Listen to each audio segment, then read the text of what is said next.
could be chewing, it could be breathing, it could be somebody clicking their pen, it could be somebody tapping their foot in the floor, and you just want to strangle that person.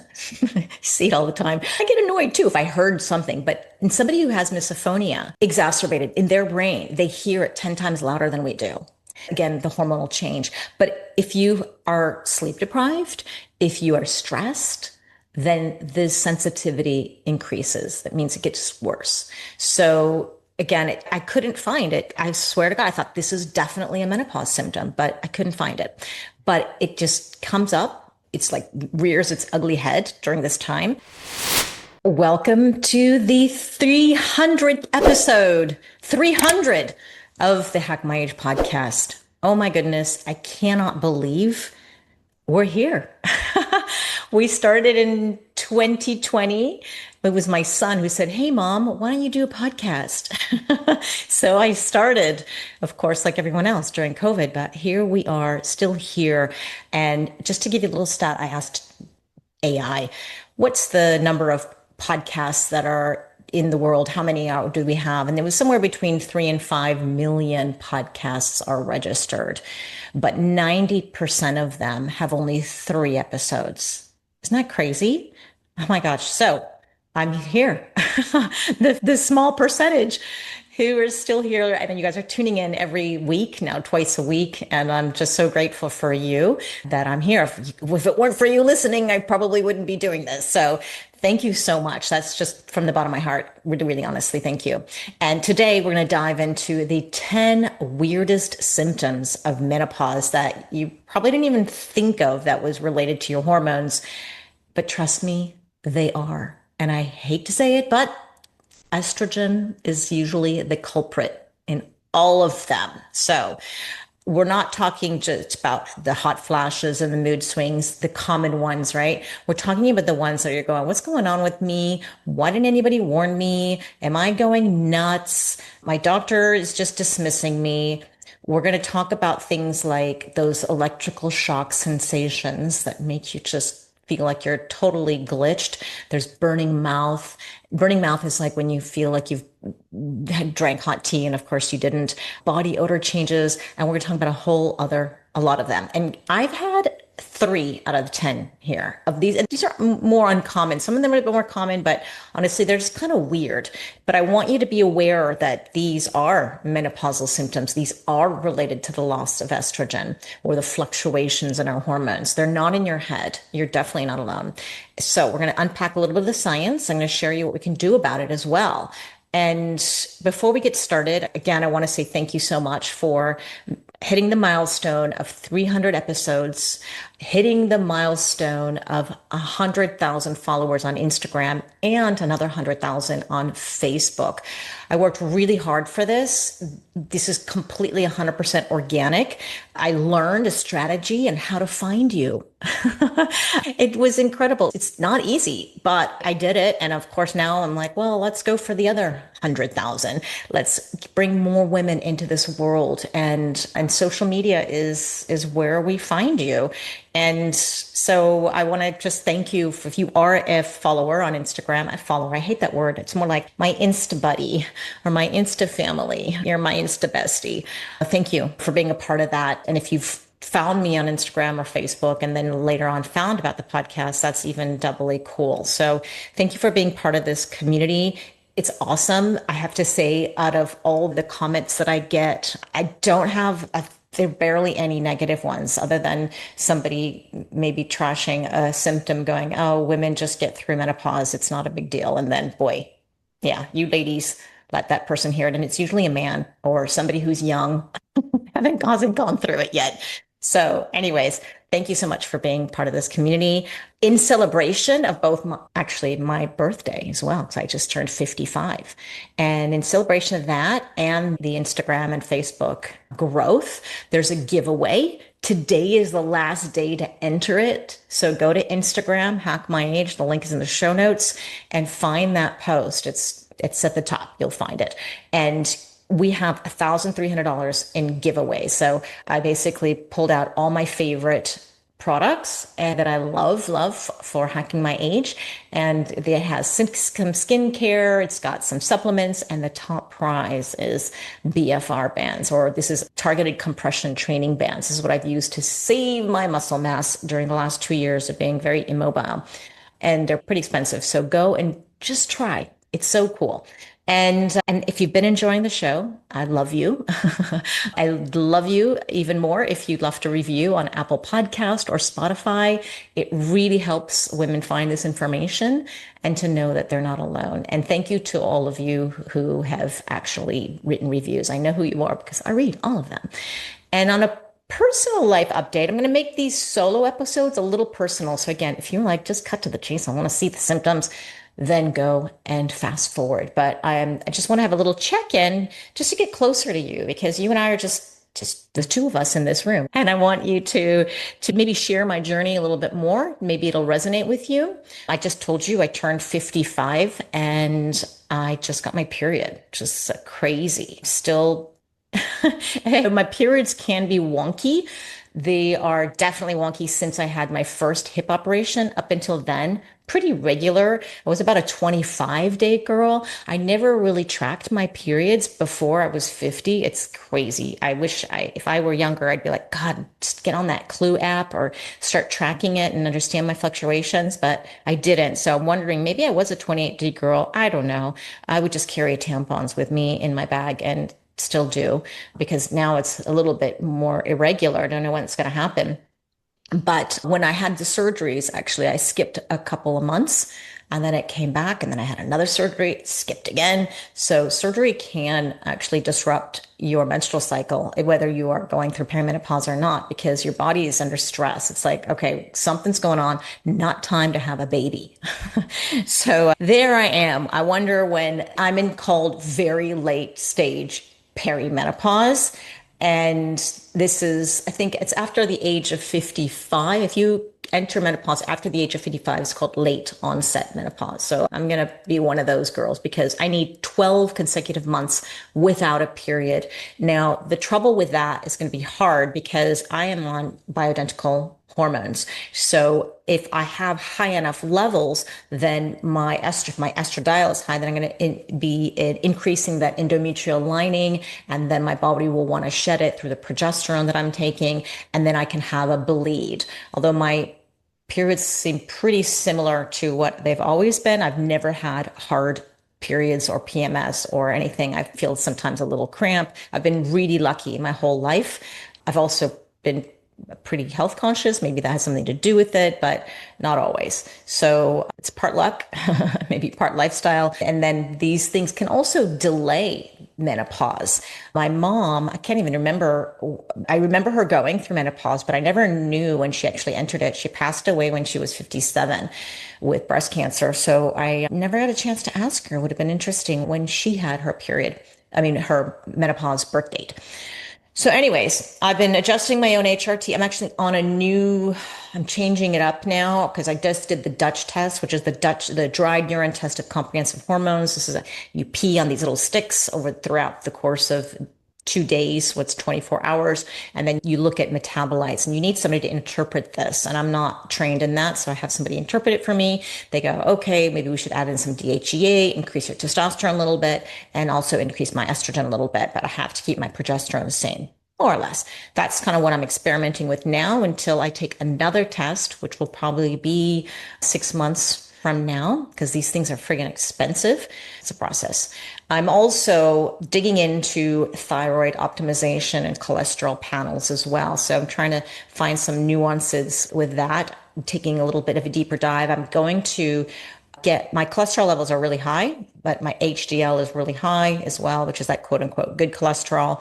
And tested a couple of years ago and everything looked pretty good despite the high cholesterol. It wasn't oxidizing, but it's 2 years later. So I want to get back on track with that because even though many of the functional medicine doctors say, don't worry, your cholesterol is, gosh, went up to 300 or it's 280, 260. Don't worry. Whereas a normal cardiologist would be like, get on a statin right now. But I still kind of worry a little bit, right? So I'm going to take a CIMT test for the carotid artery in the neck. I'm looking for a place to do that. But Anyways, enough about me because I could talk about health and testing all day long because that's what biohackers love to do: test, measure, and assess. So I will be testing that. And if you want to hear more about that, just send me a message to say that I want you to continue with that. What else is going on? I am now in Portugal. You probably, if you're on YouTube, you're going, what's going on? The background is different. Where is she? I'm looking for a new place to live because we need to find a small apartment somewhere in Portugal. And I need a terrace. I realize I'm in an Airbnb right now, and I'm like, gosh, there's no terrace or balcony or somewhere I can go eat outdoors, because that's part of my biohacks is getting outdoors 3 times a day for at least 15 minutes. So for me, the easiest way to do that is I eat 3 times a day. So breakfast, lunch, and dinner, always outdoors. Even if it's cold or if it's too hot, I just go. It's 15 minutes. And I've got sunscreen on my face because I want to protect my face. Usually my arms and legs, no. And of course, if it's really hot in the midday, I sit under an umbrella. It's about getting light into my eyeballs, not necessarily on my skin. I want to be careful, a little bit more careful with my skin. That's just me. So yeah, wish me luck. And now, just the last thing that's going on in my life, I'm 4 weeks post hernia operation. I had a hernia and got that fixed. Thank God. It was really bothering me. Actually, it was really ugly. And it's like your belly button sticks out and just weird. So thank God. So now I'm training again. Yay. Because my doctor told me 4 weeks, no training. I'm like, what? Not even anything? And right after the operation, the moment you like even lift your head, you go, oh, wow, my abs. I need my abs to lift my head. Like, wow, you need your abs for everything. So honestly, those first couple of weeks is really just walking. And now that I'm 4 weeks, I can now do some training, but again, very gently, very carefully, not lifting heavy right away. You got to be progressively doing this. And I'm using my targeted compression bands. They're called Suji. Love these. And I'm eating more now because when I train more, I have a bigger appetite. I'm definitely on my essential amino acids. I really love the Kion ones. Those are just one of my favorites. They taste so good. I end up drinking a lot more when I use those. And I'm finally up to 10,000 steps a day. I haven't been able to do that because my hips were bothering me if I walked more than 5 or 6,000. So I kind of said, I'm going to cool it. And so, yeah, so now I'm getting up there without much pain. And I'm testing out some new supplements. One is for mitochondrial support, and the other one is for eyes. And I'll keep you updated on that. So if you're interested in my own biohacking journey, then these solo episodes will be the place to hear everything. I'll be dropping them twice a week, so stay tuned for that. And just before we get started with all these 10 weird menopause symptoms, reminding you that if you haven't yet, go and subscribe to the newsletter on hackmyage.com. You'll see it right there on the homepage, and it's got science-backed tips. I do giveaways, I do symptom spotlights, and then just get deeper into this topic of menopause. I'm totally into giveaways these days, actually. If you want to jump in on a really another cool giveaway that's running until the end of the month, then go into the Biohacking Menopause membership group. This is the women's only support group for like-minded women. Actually, these women are great biohackers themselves, and they're teaching things, we're learning things. We're going to be doing any day in the day this episode drops, we're doing a continuous blood glucose monitor challenge where everybody gets their monitors, and we're going to be sharing how to regulate blood sugar, right? Because we tend to become more insulin resistant as we're going through menopause. So it's really important to understand where your blood sugar is. I think everyone should be doing this test at least once in their lifetime to see how you react to food, to exercise, to stress, to sleep changes. Really, really important. It's a 2-week experiment. And if you want to jump in, I've got a link to the Biohacking Menopause membership group in the show notes. And we're having a giveaway. This month's giveaway is Vitali Copper Peptide Serum. It's so good. And I've been getting great feedback from you guys girls who've been using it. I've been using it, started using it on my scars. Now I'm using it with my face. And now I'm pretty much bathing in it with a body butter. But we're having a giveaway of their serums, $169, and you can jump on in. But one of the coolest things about the membership group is the live Q&As. If you like the guests on this show, they're all invited for a private session with us as a group. So it's pretty amazing. We have breathwork sessions. We have so much going on there. And of course, I have loads of resources and help you just guide you through your journey, and then throw in some, whenever we discover some new biohacks or something really cool, we throw it in the group too. So come and join us there. Now, let's get into the body of this podcast, the juice, the meat of this podcast. We're going to talk about the 10 weird symptoms. So the first one is more common than the rest that I'm going to be talking about, but a lot of people don't make that association, and that's joint pain. For me personally, everybody knows, you've been following me for more than a minute, I have been living with hip pain for a long time now. Originally, I thought, well, maybe it has something to do with hormones, right? So I jumped on the bioidentical hormone bandwagon, but my personal hip pain started with an injury. Okay. And I also have the genetic makeup. I had some overtraining, not enough recovery. I had 9 of the 12 risk factors for osteoarthritis. And that's what I got. I tried every hack in the book, but there's a lot of things that helped relieve the pain, which we're going to talk about at the end of this joint pain section.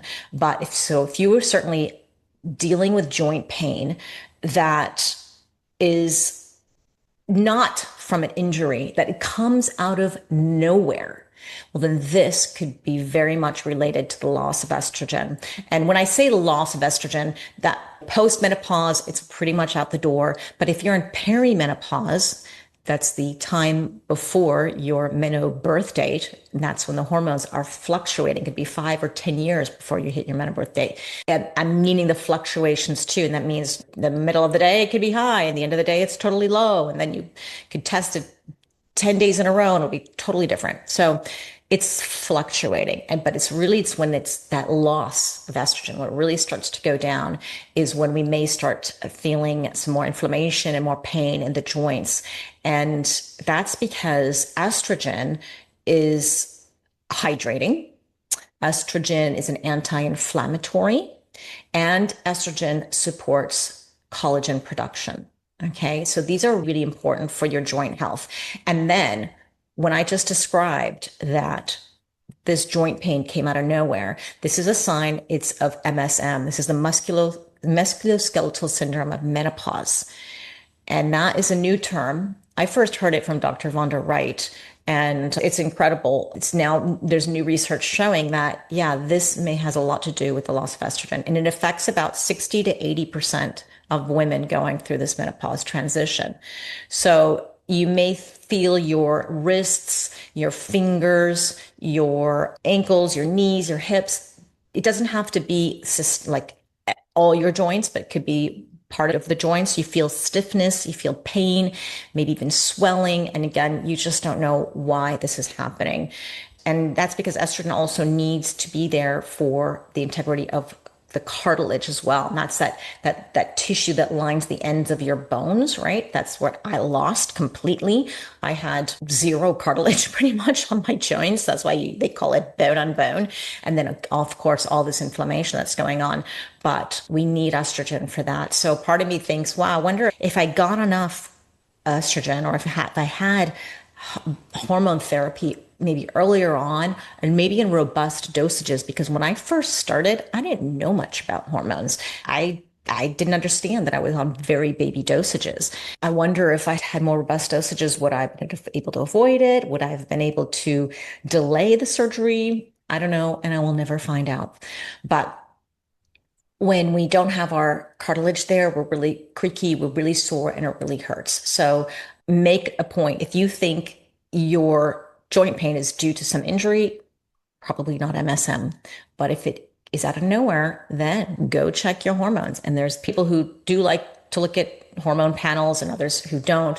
That's totally up to you and your doctor. But my first go-to And I've seen this over and over again. It happens too many times with the women in my community where I suggest, hey, take a look into bioidentical hormone therapy, have that discussion with your doctor. Let's see if it helps the joint pain.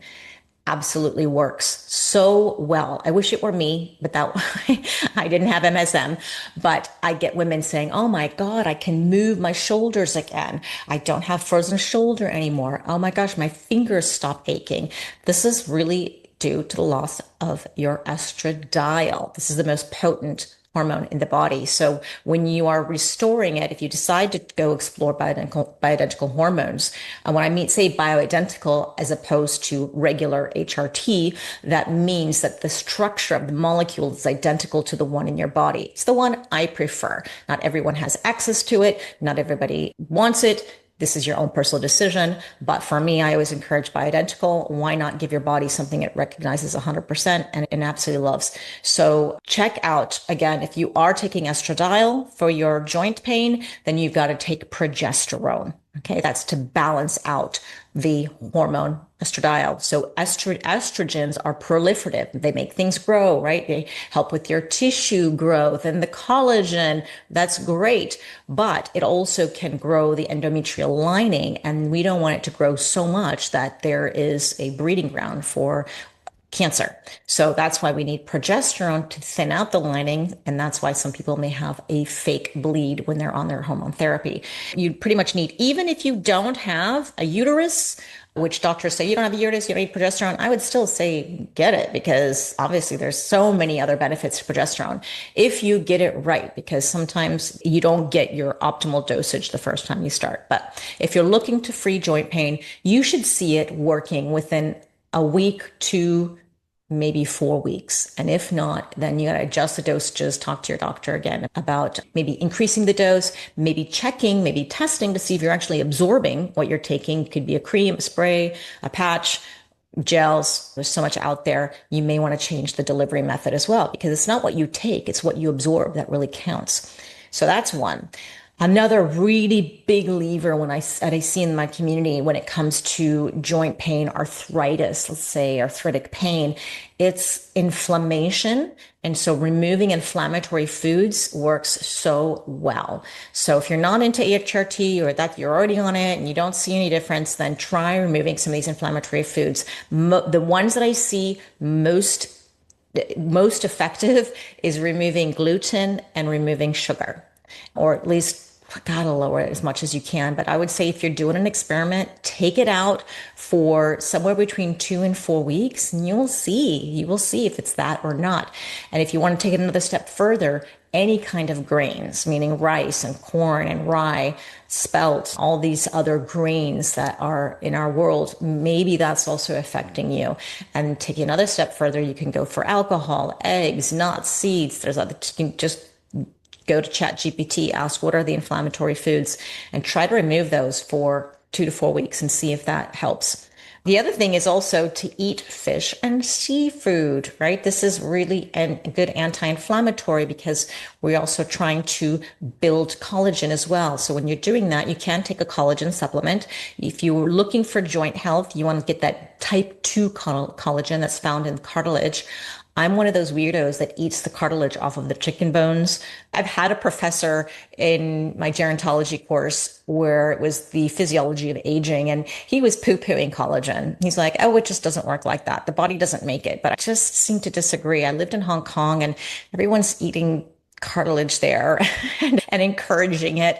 And when you think about it, it's a protein, right? What's the difference? Then you're eating protein, it helps your hair, skin, and nails, tissues, regeneration, and why wouldn't the cartilage? So I tend to disagree with him on that, but that's up to you. Other supplements you can do is also the fish oils. If you want, food is always great, get that first, but a lot of people may not like that, may not like their seafood. With the collagen, actually, I pulled out a number, 40 milligrams a day was helping support the joints. Hyaluronic acid supplements. Also, I had hyaluronic acid injections in my hips that actually worked the first time around. So they were working until they weren't working anymore. Vitamin D3 and K2, it's kind of a no-brainer. And I was on every supplement under the sun, including glucosamine and chondroitin. And those are, you can try those. Again, it didn't work for me. but my situation was very different. And then the other thing that you want to do for joints, if you're talking about joints, like your hips, for example, resistance training, getting that, and obviously recovering right well. I loved using red light therapy on my hips, but I've given my flex beam. I use this device called a flex beam. You can literally lay it on a body part, which I absolutely love. You can forget about it and just move on. I can even strap it to me and keep moving around the kitchen or doing what I need to do. And even when I give it to friends or people I'm close to, I said, hey, try this. It works. They really, really like it. Sometimes it works right off. Sometimes people need a week or two before they actually feel their joint pain going away. But that's a really cool thing. Massage, acupuncture. I've got a whole episode on joint pain and osteoarthritis. I'll put that in the show notes because I could go on, and I want to go on to the next symptom. So symptom number 2. That's really weird that nobody really associates with menopause. And it's called phantom smells. All right. It's when you smell smoke, but nothing's burning. No one else smells it. I haven't had this happen to me, but I've posted about it. And there are a lot of women who say, yeah, I've had this. I can't remember the prevalence. I have it written down here somewhere, but anyways, I'll tell you later at the end of the show. I have the notes, but it happens. And it's basically, well, hormonal changes, hormonal shifts. Your sense of smell is regulated by these olfactory nerve, and that's closely tied to the brain. Estrogen, it affects the neurotransmitters, right? And that's how your body interprets different signals like smell, right? Smell, sense of smell, sense of hearing, all your senses start with the brain. So when estrogen starts to decline or maybe goes up and down, starts fluctuating, then it can make the smell, I guess the olfactory system misfire. So your brain is really just not getting the signal. So that's why some people smell smoke, burning rubber, chemicals. I've had a great episode with Andrea Donsky, and if I remember, I'll put that in the show notes too. And we talked about the 103 symptoms of menopause, which she has documented. And I said, hey, some people don't say like chocolate chip cookies. And she says, actually, yeah, some people smell chocolate chip cookies or strawberries. I'm like, wow. She says, it's more rare, but it can happen.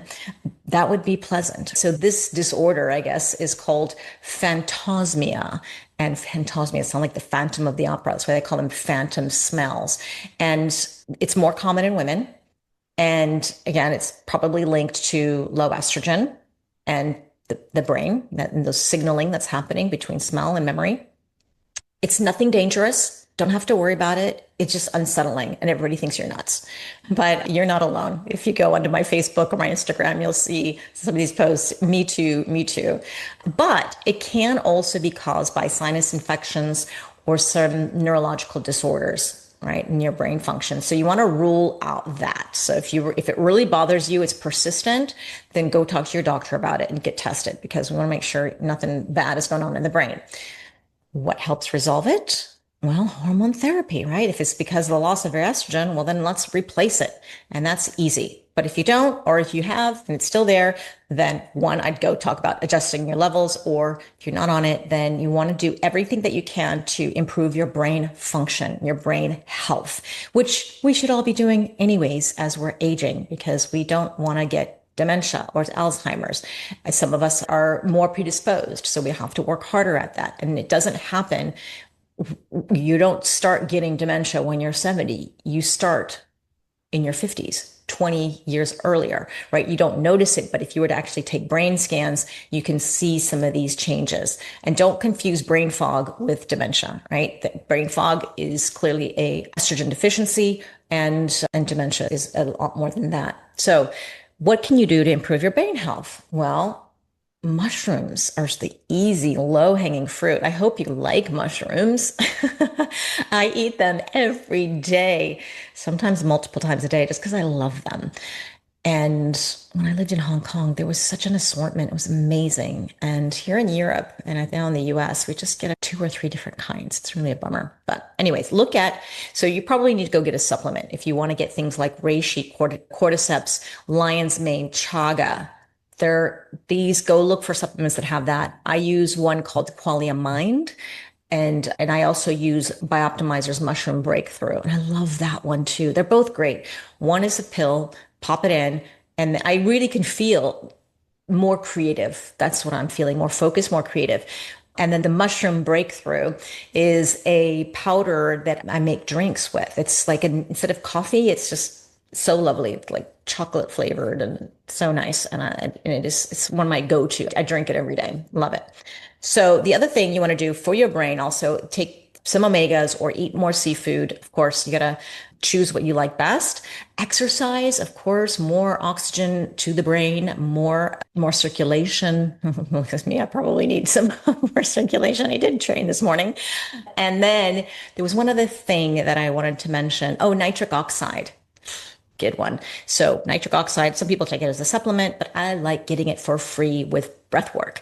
We can increase nitric oxide. And one easy thing that you can do is just keep your mouth closed, start breathing through your nose, and that helps a little bit too. And nitric oxide is a vasodilator. It helps open up the blood vessels so you have more blood flow through the whole body, including the brain. Number three. Wow, I'm thinking really slow. I promise I will get faster because some of the go-tos are exactly the same. Number three, electric shock sensations. It's like a zap going through your arms or your legs sometimes before you fall asleep. It's really weird. I've got a friend she called it brain electricity, and it would happen every night. She couldn't understand it. And that's, again, estrogen, right? It helps regulate nerve conductivity, right? So when you are getting low levels, your brain is just misfiring, and it happens to about 5 to 15% of women going through this menopause transition. Some women feel it in their spine, some in their head.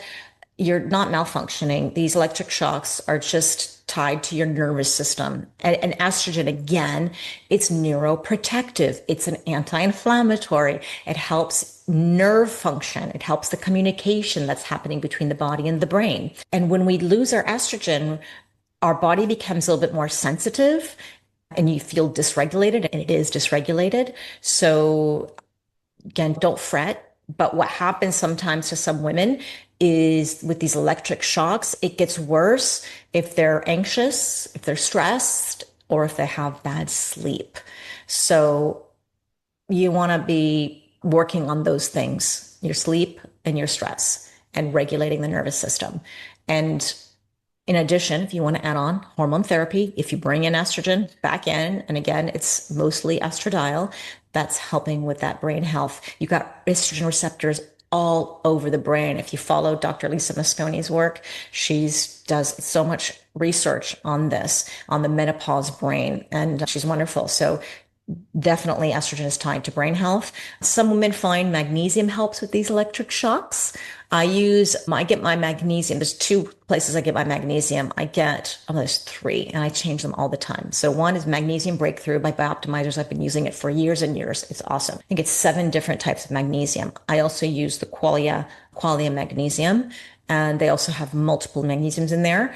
And then the one I've been lately using is B Minerals, and it's got magnesium, but it's got all the minerals. So I don't have to take a lot of stuff. I just take it as a little shot, and it doesn't taste like anything. So I just chug it or put it in water. And also, some women also feel that these electric shocks are triggered by alcohol and caffeine. So play around with those and see if that helps. Number 4, I can't believe we're only number 4. So sorry for going slow. I hope you're listening to this double time. Itchy ears. That's a common one. I hear a lot in the community. It happens to about 50% of the women, but I also hear itchy eyes, itchy skin, itchy vagina, right? Everything's itching. Why? Because like I mentioned before, estrogen is a hydrator. It hydrates. It keeps things lubricating. That's why for your joints, it keeps you lubricated. It helps with skin, and it helps not only with the collagen production, but it's a hydration for the skin. And when you lose it, things get dry, not only on the outside, but on the inside as well. That's why vaginal dryness is so common in perimenopause and postmenopause. And then it gets itchy. And that actually happened to me. That was one of the things that happened. I got itchy vagina and itchy skin.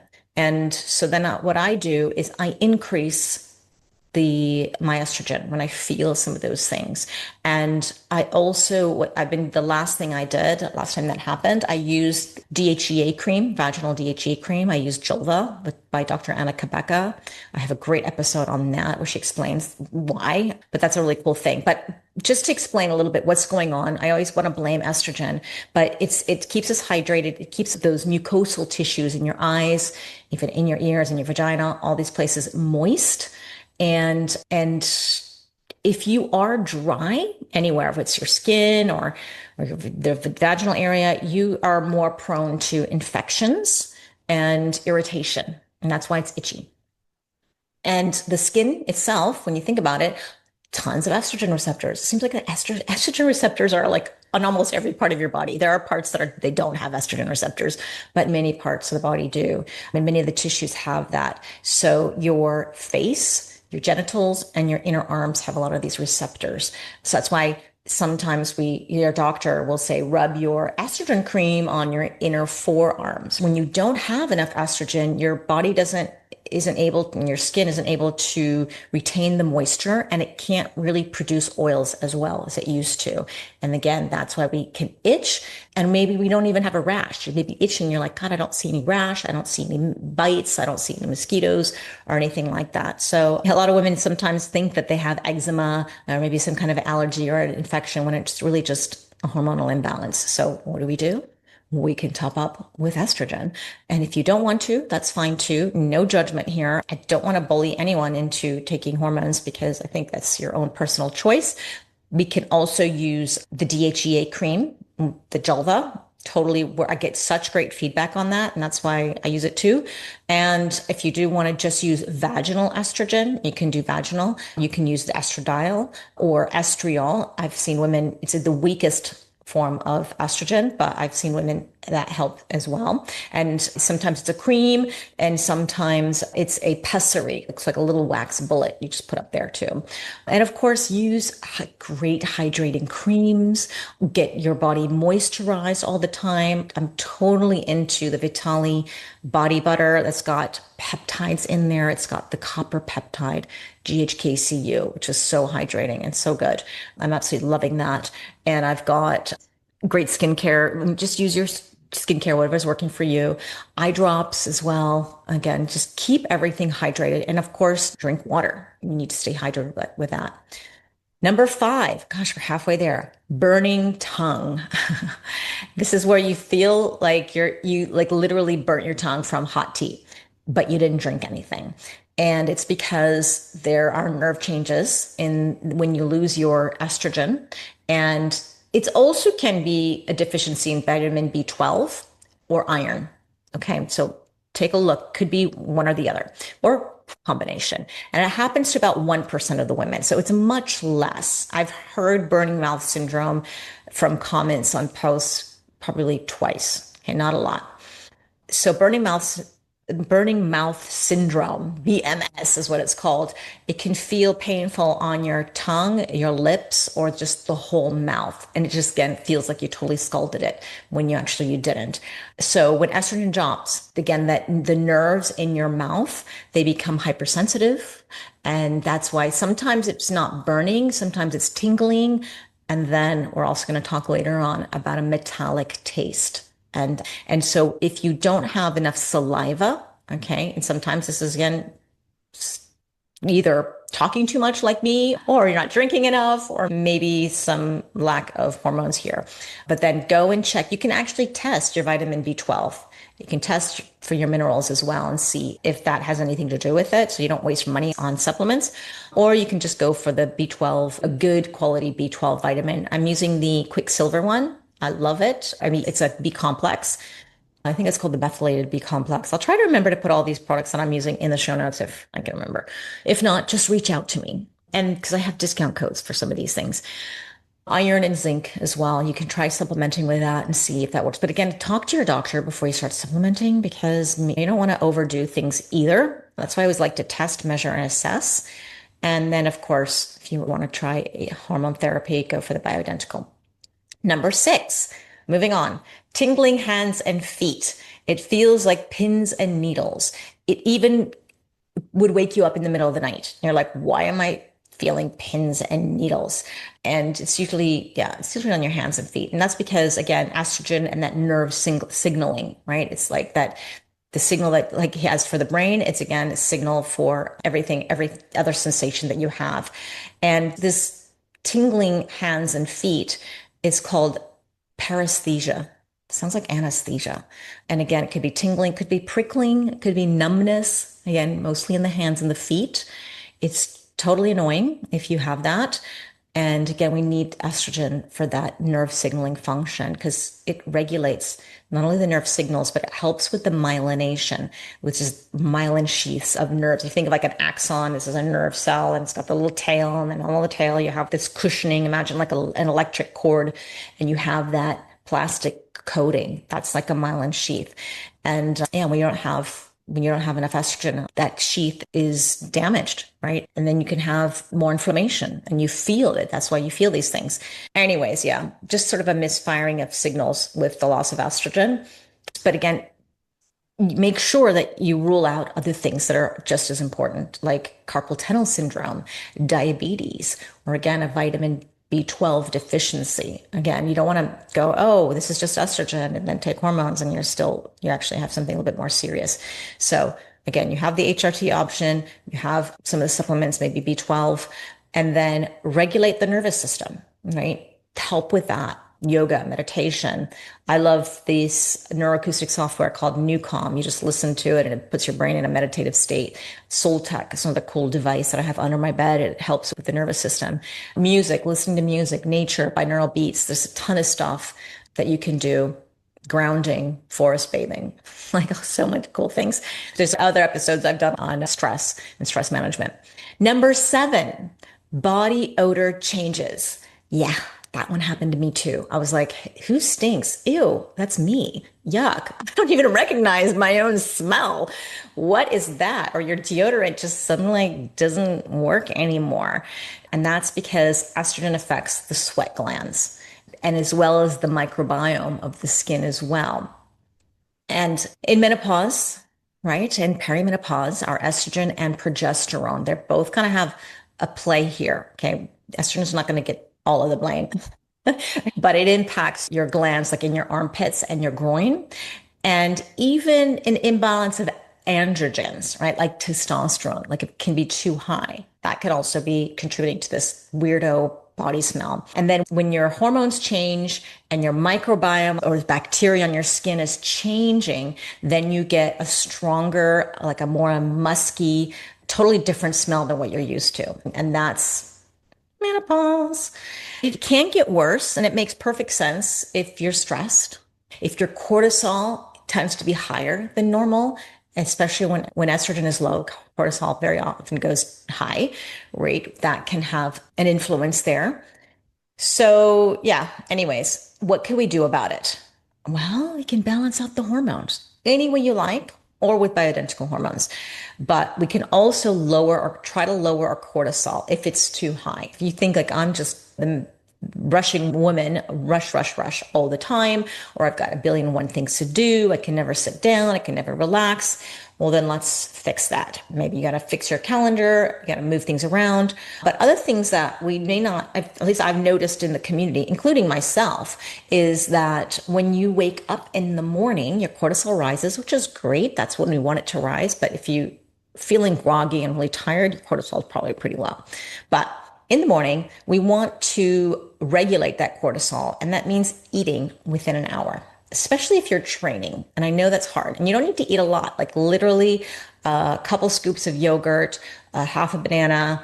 I do both. I like mix it both, or I'll do like a mini protein shake with just some banana and water. And that helps. That's one of my experiments now with my thyroid. I'm like, I don't know if my thyroid's a little off because I tend to delay breakfast until like 11 just because I'm moving around, I'm doing things, but I don't exercise for the last 2 years, although now I am, so I am eating more and I'm eating breakfast. But for the last several years, I haven't been able to really train. So yeah, kind of got used to delaying. I don't think that's really good for the thyroid, at least not mine. And that's my own little experiment, and I will keep you posted if it works. Again, don't fast too long. And you can balance cortisol by doing, again, things like yoga, stretching, meditation. Balance it out with your intense exercise. I'm not saying don't do the intense exercise, just make sure it's balanced. You're not go, go, go all the time. And then there's some deodorants. There's magnesium based ones. I can't even, I just ordered one, and the last one I ordered is actually working, and I can't even remember the name. And it was recommended by somebody, but if I remember, I'll put it in the show notes. And then good detox support, meaning sauna use, eating your vegetables and things like that. Number 8, we're going to go back to the mouth, the metallic taste in your mouth. It's if you ate a penny. Like you have a penny in your mouth. I guess that maybe we must have all done that in our childhood and at some point, and we kind of know what a penny tastes like. I wonder why. I know. Yeah, you obviously are not eating pennies. And we don't really have a number. I couldn't find any prevalence in the world. Like how many women is this happening to? It's not really known because I don't think it's that studied. But again, this is related to the hormonal fluctuations and estrogen, because estrogen influences how your taste buds function and then how your brain is interpreting those signals again. And it affects your saliva production. And this is really important when you want to neutralize certain acids and maintain the pH in your mouth. Okay. There's a name for this. It's called dysgeusia. It sounds disgusting, but dysgeusia. I'm learning all these new words now. And also when you lose your estrogen, or when it declines or fluctuates and it's on a low, you may get dry mouth. Okay. Dry mouth can also be from things like me speaking nonstop or sleeping with your mouth open, but it can also be due to the estrogen. So we don't really know. And so if your mouth is dry, it tastes metallic or even a little bitter, it could be from the loss of estrogen, or also could be some bacterial imbalances that are due to the loss of estrogen. It could also be some medication that you're taking or some nutrient deficiencies. And then these things also get worse when you lose your estrogen. I hate the word saying lose your estrogen. It just sounds so dramatic, because especially if you're perimenopause, sometimes it goes up. And when you're postmenopause, we do have teeny tiny bits, but yeah, gotta think of another word. Low estrogen. That's what we'll say. So what can we do? Well, bioidentical hormones, but also support your brain. Like I said before, maybe some of those mushrooms, maybe some of those supplements. Check your medication as well. Check nutrient deficiencies. Stay hydrated. All the things that we talked about before, same thing. And breathe with your mouth closed. Number 9, got 2 more left. And then we have one bonus one. The bonus one is super interesting. Hang on for that one, because it's one that's so commonly reported, but it's not a symptom of menopause. Tinnitus is number 9. It's when you hear that buzzing or ringing, hissing. It's people who have tinnitus. I don't know how they survive. It's crazy. So if you've had tinnitus before, it's exacerbated with low estrogen. And some women report, this is new. I've never had this before. Very often it is related to the low estrogen. Now, would estrogen help with the tinnitus if you've had this forever? I don't know. But what estrogen does when you bring it back in, it helps regulate the blood flow, and the blood flow that you need going to the inner ear. And that helps with the nerves that are in your ear to hear things, right? So that may help. I haven't had somebody I worked with yet tell me that that's worked for them, but it's definitely a low-hanging fruit. It's also due to inflammation in the ear. Because remember, I said estrogen is an anti-inflammatory. When you don't have that and you start to have inflammation in the ear, you don't have any estrogen on board to help with that. Also, this gets worse if you have bad sleep, if you're anxious, if you're stressed, and if you have blood sugar swings, which are all very common in menopause. And it can exacerbate it, make things worse. That's why you may go, gosh, I don't know, I've had tinnitus, but it's not so, it's been the worst thing ever since I've been going through this perimenopause or postmenopause. So what can we do? Well, you can either top it up with bioidenticals or you can manage your stress. Again, I mentioned how to do that before. Some women say magnesium and B vitamins help them improve blood flow, right? If we can bring more blood flow to the brain, to the ear, to that area, that will really, really help. And you can do that through exercise. I love blood flow restriction bands or those Suji bands that I mentioned. Breath work as well brings more blood flow. Lowering inflammation helps as well. We've talked about how to do that. Some people say also white noise. There's these apps that you can get that have white noise. They're supposed to be really good. Now, the last one I had a little bit, number 10, it's incontinence. And I didn't have full on incontinence, but I had that urgency to pee. It was like I was fine until, oh my God, why do I have to go to the bathroom right now? Where's the closest toilet? That was so weird to me. And that happened to me in my 40s. I would say my early 40s. Definitely, I was not on the menopause or perimenopause radar. I didn't understand. I was like, oh my God, this is aging. What's happening?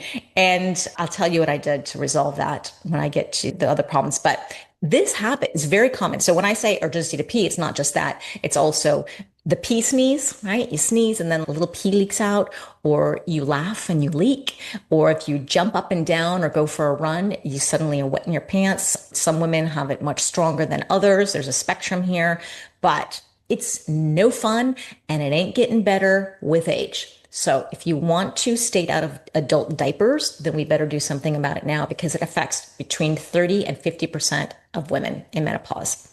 And that's no small number. So why is this happening? Estrogen, because estrogen helps support the tissue in the pelvic area. And without it, bladder leaks, right? Bladder control weakens.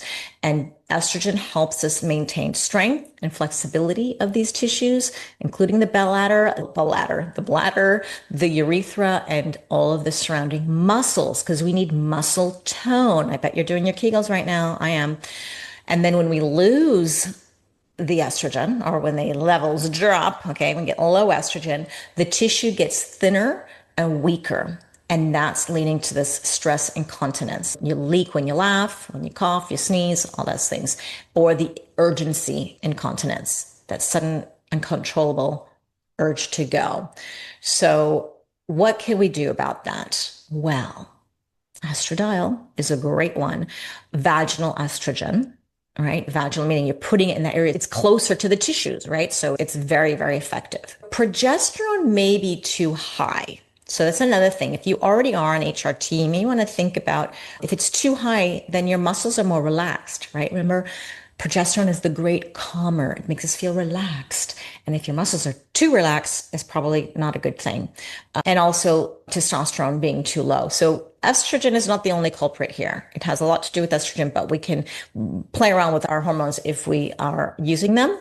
But what worked for me, I didn't even know about hormones when that started happening to me. So I was listening to a podcast and I found this app. Somebody talked about this app called Kegel Camp. I don't even know if it's still around, but I would turn it on and they would it was this timer with a sound, beep, beep, beep, beep. And you had to hold, there's like hold. And it was actually really good. It was totally effective. And I did it every day for months. And I cannot remember how long it took me before I was like, oh my God, that urgency is gone. But I continued for even past that. Because when you get in a habit, I did it right when I was brushing my teeth, morning and night. I anchored it to a habit I already did. And that's why I'm so consistent with it. But then I later on discovered I did a great podcast with pelvic floor specialist Kim Vopany. So I would recommend pelvic floor therapy, go see a specialist like Kim Vopany or do her Buff Muff app. And she had a 30-day challenge. I think it was 30-day or 28-day. I don't remember. It was about a month. And every day I did 10 minutes of her app and I still do it. And I didn't know Kegels are not the real secret to fixing this problem.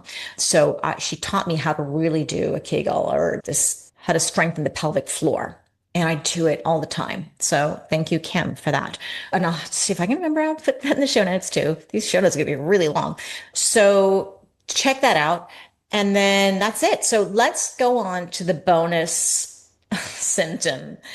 This is one that you hear all the time. And I swear to God, I was like, this is totally menopause because I had my friend. I was staying at her house a couple weeks ago. She had this symptom. I'm like, oh my gosh, this is menopause. And then she's like, no, I've had this all my life. What is it? It's called misophonia. It happened when we were in the kitchen and her husband was breathing. I didn't hear him breathe. And she says, oh my God, can you stop breathing? Like it's so loud. And I was like, I saw his mouth was open. I was like, okay, you need to learn how to breathe with your mouth closed. However, I didn't hear him breathing. The same thing happened later on. The chewing was driving her nuts. I didn't notice him chewing. She's like, why do you chew? I was like, he's not chewing like that. I didn't like say anything because I just noticed. I was like, oh my gosh. And if you've seen any of those reels out there on Facebook, Instagram, you know what I'm talking about. And you know it's probably happened to you. I think this is so prevalent and it's not a problem because of low estrogen. It's a neurological disorder. It's actually, that's what my friend said. I've had this all the time. It does get worse with the drop of our hormones, right? So this is when you have an extreme emotional response to sound. Okay, it could be chewing, it could be breathing, it could be somebody clicking their pen, it could be somebody tapping their foot in the floor, and you just want to strangle that person. You see it all the time. I mean, I get annoyed too if I heard something, but in somebody who has misophonia, it's exacerbated in their brain. They hear it 10 times louder than we do. Again, the hormonal change. But if you are sleep deprived, if you are stressed, then this sensitivity increases. That means it gets worse. So again, I couldn't find it. I swear to God, I thought this is definitely a menopause symptom, but I couldn't find it. But it just comes up. If you never had it, it does tend to come up. It's like rears its ugly head during this time or it gets worse and when you're in this transition. So what happens when you hear these things? If you have it, you get really angry, you get really annoyed, you're stressed out, you're disgusted. All right. These sounds are just super loud and your brain can't filter out. So I wonder sometimes when you lose your estrogen, if that has something to do with it too, that your brain is again misfiring the signals. But when you look at the research, it says menopause doesn't cause misophonia. The low estrogen can make your nervous system more reactive. And then when you pair that with bad sleep, anxiety, stress, and then your cortisol levels probably going through the roof, then it's like the perfect storm for a sensitive person. So what do we do about it? Okay. Well, hormones help a lot. Again, bioidentical hormones, but particularly I would say progesterone. And this is the first thing I sent to my girlfriend after I noticed this. She's got her progesterone cream in the UK right now. and it's going to help her feel more calm and relaxed, but it's also going to help her sleep. And that's going to really help with the misophonia as well, or at least it should, but I'll report back to you.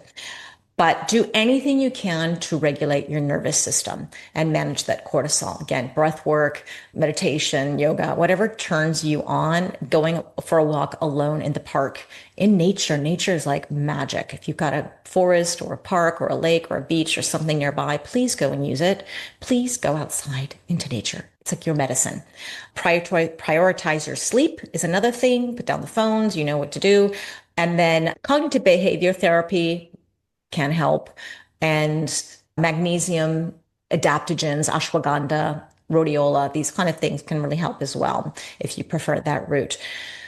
So that's it. Oh my gosh, that took me more than a minute. We talked about the 10 weirdo menopause symptoms, and then that one bonus one, just a very quick recap. The ones that are most common, that are 50 to 80% of the women going through menopause, is the joint pain, the dryness, the itchiness, and incontinence, or those. Actually, I should have talked about the genitourinary syndrome of menopause.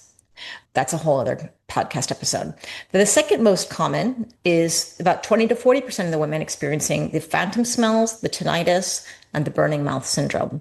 And then the ones that are less studied, and we don't really have the stats on, that are probably around maybe 1 to 5%, maybe 15, would be the electric zaps, tingling, body odor, and the metallic taste. And then the misophonia, I didn't find out how prevalent that was. But again, it's that rage at the sound that isn't menopause, but it does need to be taken care of. So thank you so much for getting to the very end with me. I hope you had fun. I hope we got a little bit closer here, hear more about you. So do reach out, whether it's on social media or an email, newsletter, whatever it is. Reach out. I'd love to hear more from you. If you liked this episode, if you want to hear more solo episodes, diving a little deeper into my life, what I'm doing to biohack menopause. And thank you for celebrating the 300th episode with me. And if you are experiencing any of these symptoms, please know that you're not imagining it and you're not alone, and tell me about it. And I've got a blog article as well on more unusual symptoms of menopause that I'll leave in the show notes for sure. You're going to want to read that one as well. So another little reminder to leave a review on Apple Podcast if you can, and Spotify, pretty please. It would be so lovely. It's the best thing to do to get the word out as well. Takes 2 seconds, and it does a huge service to me. So that's it. Thanks for hanging around, and have a good day, good night, good morning, wherever you're at, and I'll see you next time.